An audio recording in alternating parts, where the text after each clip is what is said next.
Enn rääkis siin 200 ja 400 meetri tükkidest, aga varasemalt tehti ka 100 meetri peal, kus siis oli lihtsalt juhul, kui mindi 100 meetrit sellest põhipunktist edasi ja kui seal juhtus olema näiteks raie, siin on ka näha seal kaardil see kollane ristikene, et sattus raielangi peale, siis pandi seal ka need klupiti ära puud, et kõik see raie.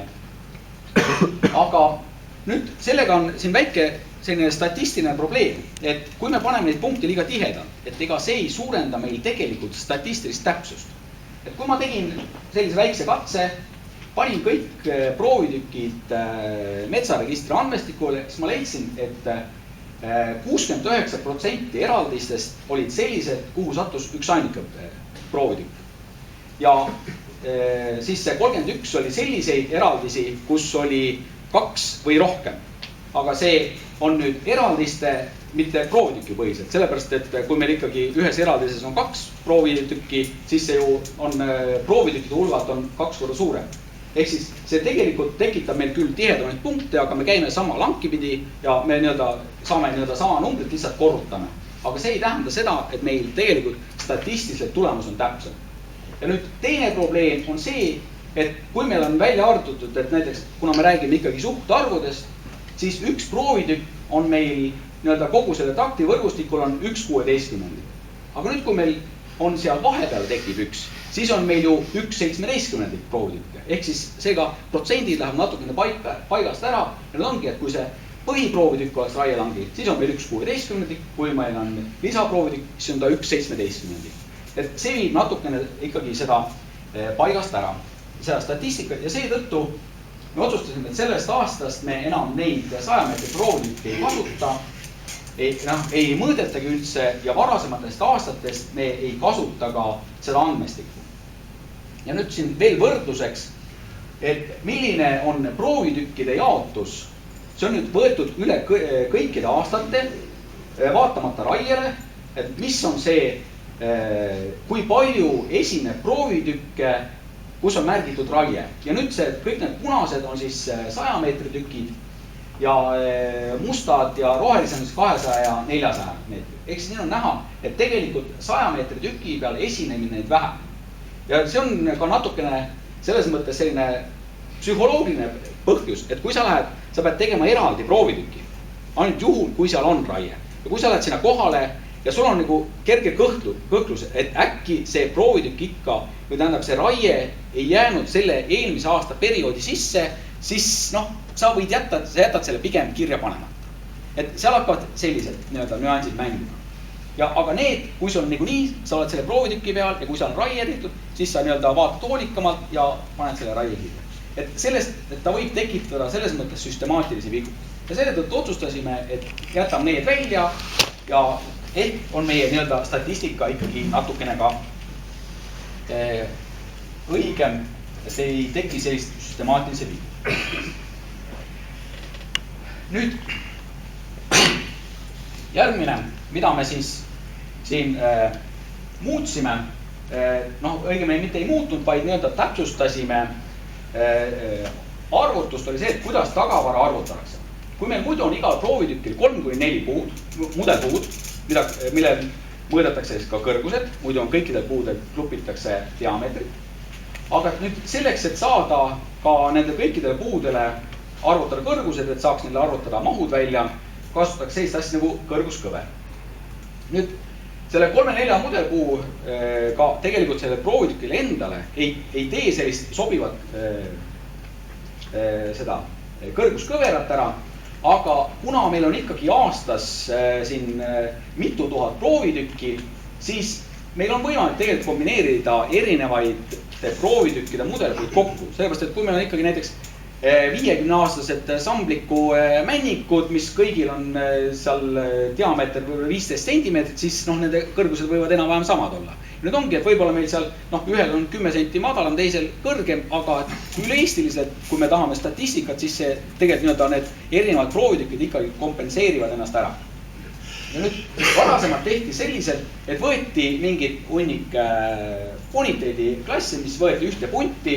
Kui siin on praegu joonis mul tehtud see, et kus iga boniteedi klass on omaette selle sammu peal, siis lihtsalt tegelikult pandi küll seal mingitel pani 2 boniteeti kokku, mingitel oligi ainult 1. Kõik nüüd sõltus sellest, et kui palju oli konkreetselt neid mudelkuid.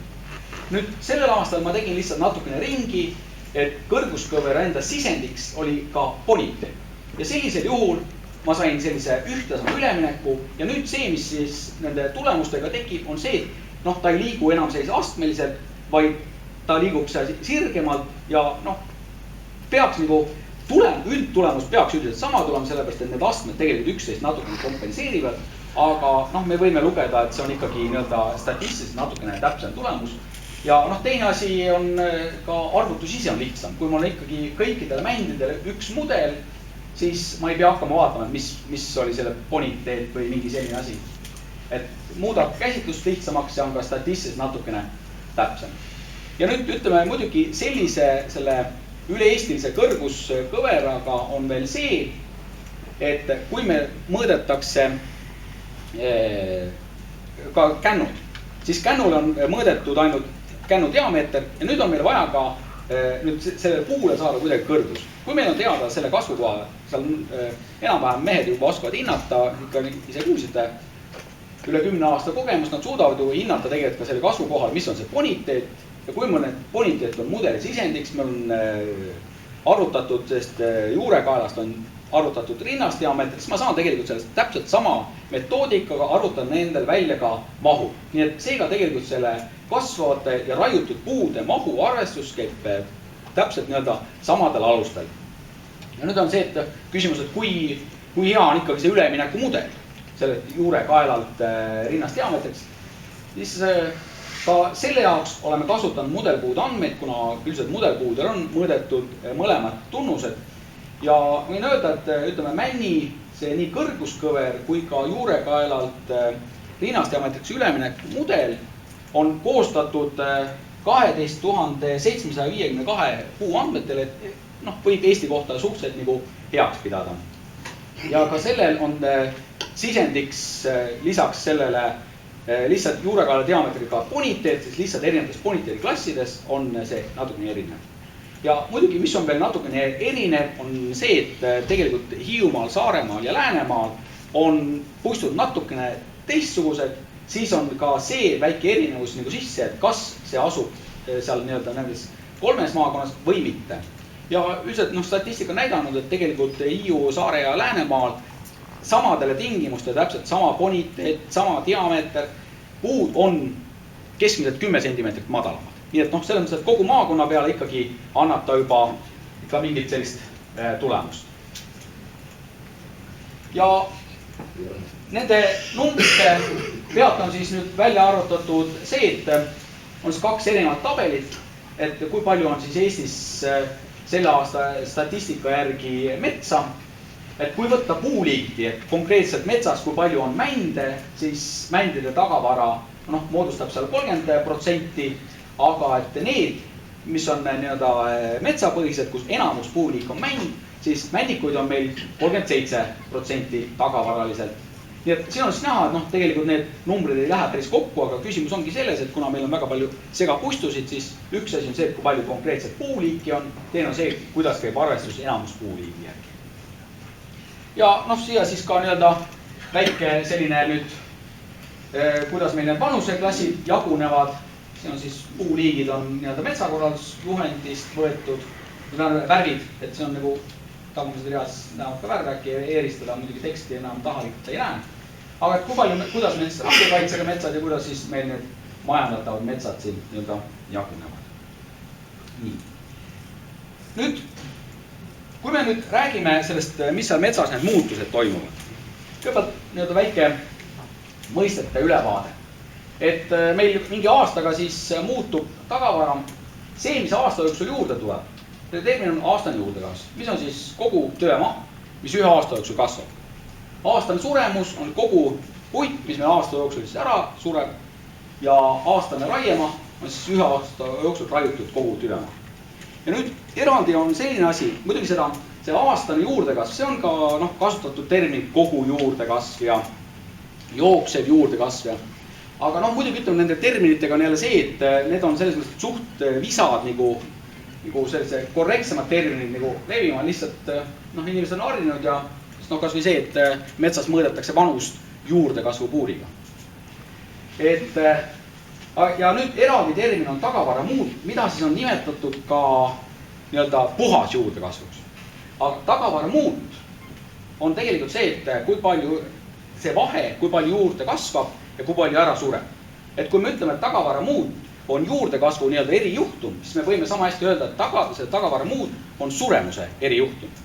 Et metsanduses muidugi, aga mitte puude puhul, esineb muidugi juhtumid, kus suremus on nii-öelda juurdekasvu osa, et loomadel surnud sünnid. See on konkreetselt, kus suremus näitab juurdekasvu. Aga see on ikkagi tagavara muut, on tegelikult näitab seda, kui palju meil ressurss muutub. Nii et seda päris juurdekasvu terminiks nii-öelda ei nimetaks. See on näitab üldist.